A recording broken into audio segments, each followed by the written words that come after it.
Welcome to the Minor Student Athlete Feature. Today we have Andy Huffman from the swimming team joining us. And how are things going right now with you, Andy, and preparations for the upcoming season here? Things are going really well. We're grateful to be able to swim this whole time. And right now we're preparing to swim conference in February and nationals in March. And, kind of looking forward to the season. You've been under the pool now about a month now. Your first meet's coming up here, this week. How are things kind of going with the team right now going into the first meet? I think things are going really well with the team. Obviously, last year we graduated quite a bit of talent, but with our 2 transfers and our 5 freshmen coming in really strong this year, I think I can confidently say that I expect us to place higher both in the conference and national level at the end of the season.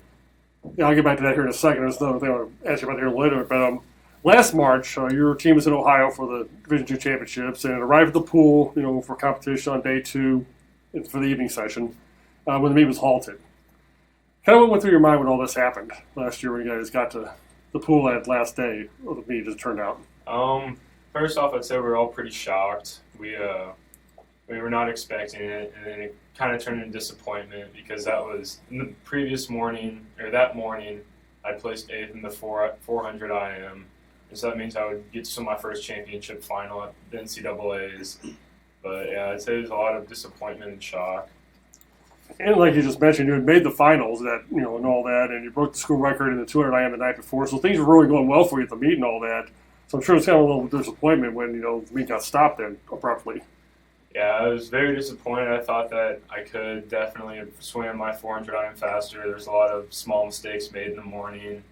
But luckily for me, it was not my senior year. I still have the next 2 years and hopefully the next 2 nationals to lower my school record in the 400 IM.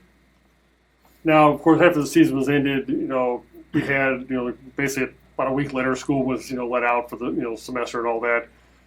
How did you deal with, the pandemic situation during the spring and summer as far as training and all that, for swimming and all that? So I was lucky enough during the whole quarantine period from March through right now, I had access to a weight room 6 days a week. So I lifted and ran 6 days a week, Monday through Saturday. But I wasn't able to get into a pool until about mid-June. So pretty much all of late June and July was spent just trying to get back in shape and get my feel back for the water, which I'm still very lucky I was given that opportunity because I know many people across the country who were not able to swim until July or August. And a lot of those basically facilities being closed and all, even outdoor pools, for a period of time were closed as well. So it's very difficult for people to try to get their training in that you really wanted in the water. Mm-hmm. Let's go back to your freshman season here for a moment. During the GOVC championships, you kind of jumped into the limelight at that meet. You won 3 events, that year, and was named as the GOVC's Freshman of the Year. Kind of take us back to that meet and kind of tell us what kind of contributed to that performance that weekend. Yeah, so honestly, going to the meet, I had no clue what was going to happen. 3 weeks prior, I was out of the pool for 4 days with the flu, so I was pretty scared going to the meet. But Coach Grooms did a very good job of pulling me aside and being like, you can't let those 4 days with the flu outweigh the fact that you trained hard for 6 months. And I had my teammates pushing me the entire time. The team culture, I'd say my freshman year was fantastic, and we were all pushing each other. And at the meet, we were all just we were competing for first place in the conference. So I'd say my team on every race has just pushed me to do better and swim my best. Now, Missouri S&T competes in arguably the best swimming conference in Division II. We had 5 of the top 11 teams in the country last year in the last national poll and all that. And you talked about, the upgrades the rosters had for this coming year and all that. Obviously having a caliber competition is going to bring out the best in yourself and your team as well. So kind of talk about that a little bit here with, what you have now in your current roster and going into a, season with a conference that's very, very competitive. Yeah, so I'd say all of the swim teams in our conference take pride in the GLVC being a very fast conference. And the fact that pretty much every event that you swim at conference, the top 3, 5, 8 swimmers typically get invited to nationals. So it gives you a good kind of gauge of where you are at compared to the rest of the teams in the country.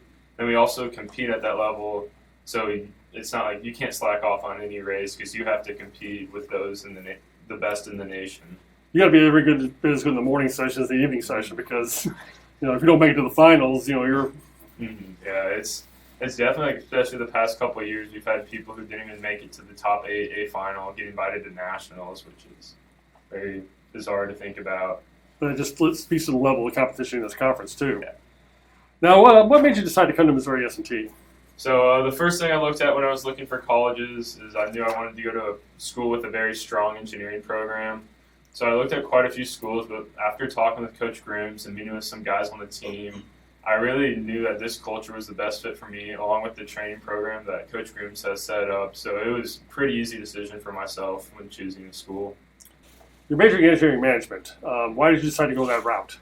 The engineering management program here is very well known. It offers a lot of opportunities post college with their emphasis areas. I'm emphasizing in industrial engineering along with engineering management, and so I hope to take the combination of both engineering management and industrial engineering to better my career post college. Now, of course, upon graduation, you're talking about industrial engineering. What kind of things do you want to go into that way? I'd like to go into a manufacturing setting after college and kind of get a feel for what I wanted, or I plan on going back to school later and get my master's. So I hope to get a feel and gain some experience as to what I want to pursue post-graduation. Well, thank you, Andy. We appreciate your time here this morning, and we'll look to you in the meets this season. Thank you.